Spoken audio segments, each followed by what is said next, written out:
మహిళలకు ఆర్థిక భరోసా కల్పించేలా కృషి చేస్తానని నెల్లిమర్ల కూటమి ఎమ్మెల్యే అభ్యర్థి లోకం మాధవి అన్నారు.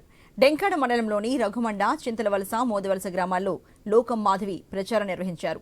తనను గెలిపిస్తే ఎల్లప్పుడూ అండగా ఉంటానని భరోసా ఇచ్చారు. యువతకు ఉద్యోగావకాశాలు కల్పించి జీవన ప్రమాణాలు పెంచే విధంగా పరిశ్రమలు తెస్తానని హామీనిచ్చారు. సస్యశ్యామలం చేసుకుందాం, రైతన్నకు అండగా ఉందాం, వివిధ చేతి వృత్తుల్ని ప్రోత్సహిస్తూ పరిశ్రమల దిశగా అడుగులేద్దామని మీ అందరికీ మాటిస్తున్నాను. ఇంకా సంక్షేమం మన ప్రభుత్వం ఎలా అందిస్తుందో చెప్తున్నాను. ముఖ్యంగా మహిళల గురించి ముందర మాట్లాడుకుందాం.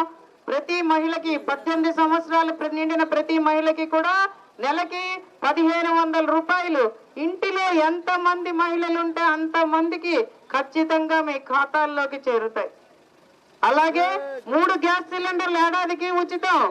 అలాగే మహిళలందరికీ కూడా రాష్ట్రంలో ఎక్కడ తిరిగిన ఆర్టీసీ బస్సుల్లో ఉచిత ప్రయాణం. ఇంకొక ముఖ్య విషయం, తల్లికి వందనం పేరుతో ప్రతి బిడ్డ చదువుకోవాలని తల్లి కోరుకుంటుంది. కాబట్టి ఇంట్లో ఎంతమంది చదువుకున్న బిడ్డలుంటే అంతమందికి తల్లికి వందనం ఇద్దాం. ఒక బిడ్డ ఉంటే 15,000, 2 బిడ్డలుంటే 30,000, 3 బిడ్డలుంటే 45,000 ఖచ్చితంగా మీకు చేరుతాయి. అలాగే అవ్వాతాతల పెన్షన్ 3,000 నుంచి 4,000 రూపాయలు చేస్తున్నది మన ప్రభుత్వం. ఇంటిలో ఎంతమంది 60 సంవత్సరాలు నిండిన అవ్వాతాతలు ఉంటే అంతమందికి పెన్షన్ ఉంటుంది. బీసీలకు మీకు ఆల్రెడీ తెలుసు, 50 ఏళ్ళు నిండిన వాళ్ళందరికీ పెన్షన్ వస్తుంది. కాబట్టి ఖచ్చితంగా ఈ ప్రభుత్వాన్ని ఆదరిస్తారని మిమ్మల్ని అందరినీ కోరుకుంటున్నాను. అలాగే వికలాంగుల పెన్షన్ 3,000 నుంచి 6,000 రూపాయలు చేశాము.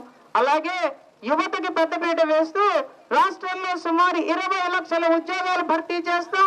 రకరకాల పరిశ్రమలు తీసుకొచ్చి వాటిలో కూడా యువతని, మహిళల్ని భాగస్వాముల్ని చేస్తూ ఖచ్చితంగా అభివృద్ధి దిశగా నెల్లిమర్ల నియోజకవర్గాన్ని అలా రాష్ట్రాన్ని తీసుకెళ్తామని మిమ్మల్ని అందరికీ మాటిస్తున్నాను. శిక్షణా కేంద్రాలు కూడా ఈ పరీక్షల్లో ఉత్తీర్ణులు అవ్వడానికి శిక్షణా కేంద్రాలు మన నియోజకవర్గంలో పెట్టుకుందాం.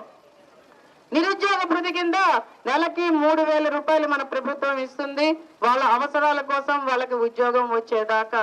కాబట్టి ఎన్డీఏ కూటమి ప్రభుత్వాన్ని మిమ్మల్ని అందరినీ ఆదరిస్తారని కోరుకుంటున్నాను. ఇంకా ఆఖరిగా రైతన్న ఈ రోజు ఎంత కుదేలవుతున్నాడో మీకు తెలుసు. పెట్టుబడులు పెరిగిపోయి కూలీలను పెట్టుకోలేక, పంటలు పండించలేక, సాగునీరు సకాలంలో రాక రైతు చాలా బాధపడుతున్నాడు. రైతన్నకు అండగా ఉండే ప్రభుత్వం జనసేన, తెలుగుదేశం, బీజేపీ ప్రభుత్వం అని మీ అందరికీ మాటిస్తున్నాను. సాగునీరు సకాలంలో అందిస్తాం. అలాగే రైతుకి సబ్సిడీలో విత్తనాలు ఇస్తాం, ఎరువులు ఇస్తాం, పురుగుల మందులు ఇస్తాం.